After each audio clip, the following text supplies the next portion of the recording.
gito yitabishuza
Ive turamaze gukorana ibitari bike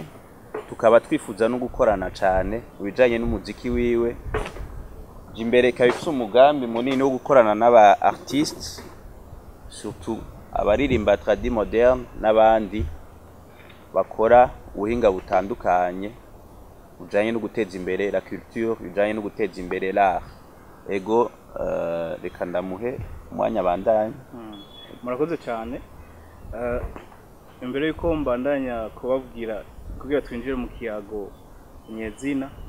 ngaha nashobora kuvuga abantu bose bari ngaha imbere yanyu ubu aserukira ishirahamwe ryitwa Kit Hub naryo nishirahamwe ryashoboye kumfasha mu bikorwa ndimwo muri uno mwanya ndimo hariho n'irindi shirahamwe bitashoboye gushika hano yitwa ni label yitwa Buki Lab rero nayo ni yarashoboye kumfasha mu bikorwa ndimo hama mu majambo make reka mvuge ifkamu ariwe kubera ndazi benshi banzi buhoro buhoro reka mvuge mu majambo make uwo ndi jewe ndi mu artiste nkora umuziki wa Afro Blues ndavuga ndi inspiré n'ingoma zangahi wacu i Burundi rero umuziki nawe utanguye guhera mu 2007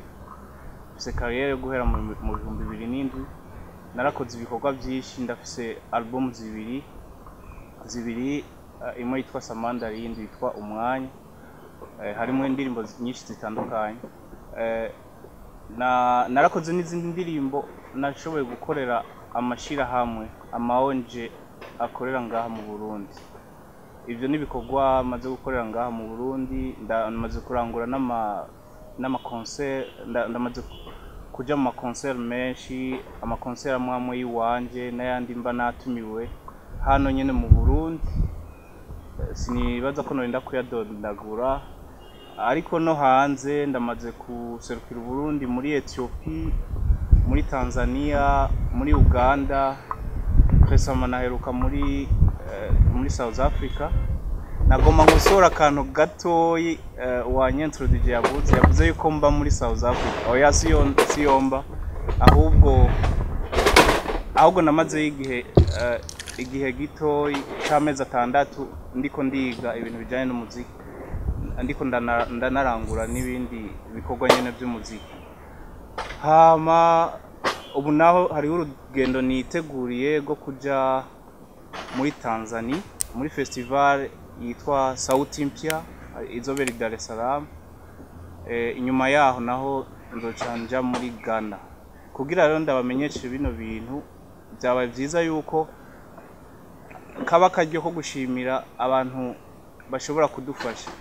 ngaha mu Burundi turacafise challenge mu bijanye na mobilité kabaye karyo ko gushimira bimwe bivuye ku mutima Kit Hub rero araza kuronka kanya uyu twicaranye avuge Kit Hub icarico Buki Lab yo ndazi yuko muyizi mwebwe aba journaliste murazi yuko ari label ifasha aba artiste benshi Kit Hub ni kigo gihurukiyemwo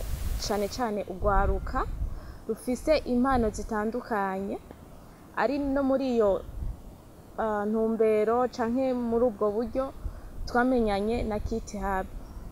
ndi ngaha rero ndi umuntu aserukiye canke ahagarariye umugambi twise na hayi ni umugambi w'abana muti Yves Kami afasha iki muri uwo mugambi w'abana. Mu by'ukuri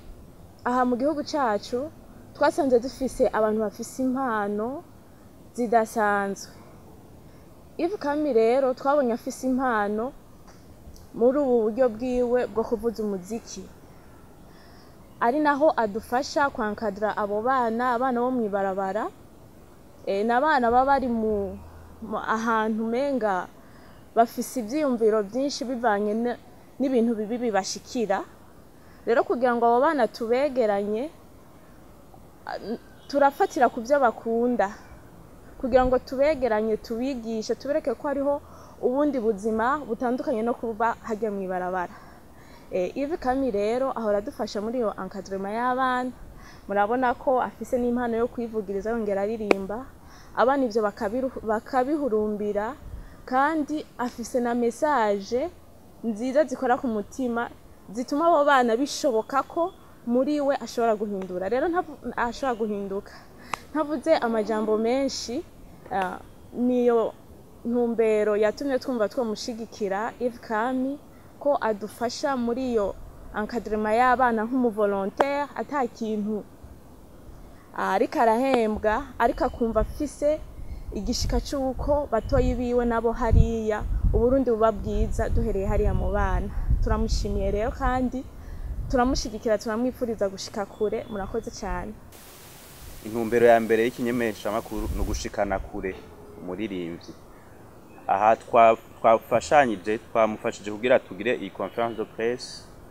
ni kugira ijwi rya Yves rishike kure, hamenyekane ko hari umurundi atwaye idarapo muri Tanzania agiye guserukira igihugu. Ni ikintu gikomeye cyane haje imbere gufasha umuririmbyi kugira ngo ibikorwa bye bimenyekane cyane. Ico ni cyambere. Hanyuma turafashanya no mu bijanye mu bikorwa byinshi bitandukanye, ngira ntitwobivugira ngaho nyene, mugabo twebwe ikintu ca mbere dukora ni promotion, gushikana kure umuririmbyi kugira ngo n'abari mu bindi bihugu bashoboye kumenya ati hari umurundi aririmba tradi moderne, kuko si benshi ngaha mu Burundi. Rero Yves ashoboye gushika kure ni ikintu kiba ni igihugu kiba gishitse kure. Ego Jimbere magazine muri uwo mwanya imufasha iyo visibility ahanini n'ibindi bitandukanye dufashanye. Ntabwo bamfise kubera nibikorwa maze imyaka myinshi nkora amafestival yo hanze iyo, ahubwo rero hari ikintu kintangaza iyo turi hanze turiko turaperforminga, turatangara ukuntu badutamarira bakabona nyine agaciro dufise, agaciro kanini cyane, ukamenga turi diamant. Mugabo ngaha mu Burundi sinzi ko ariko bimeze cyane, ariko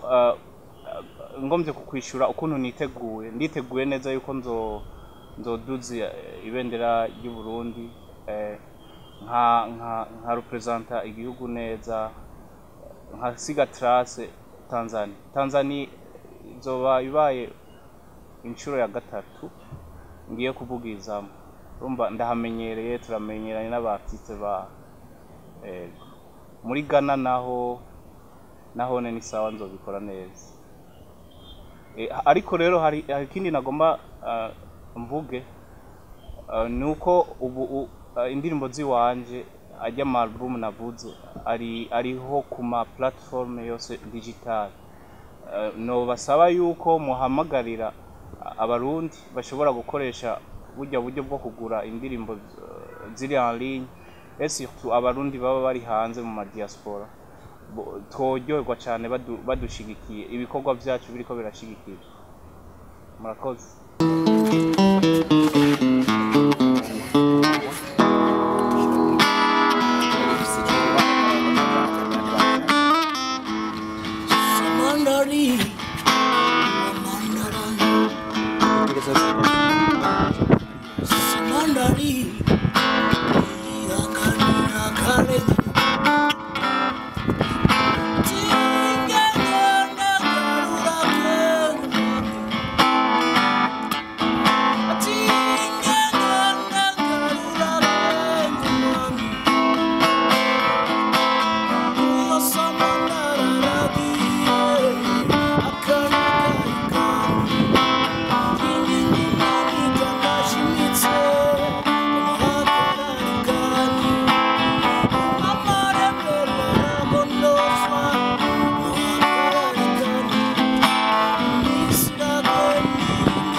Yes.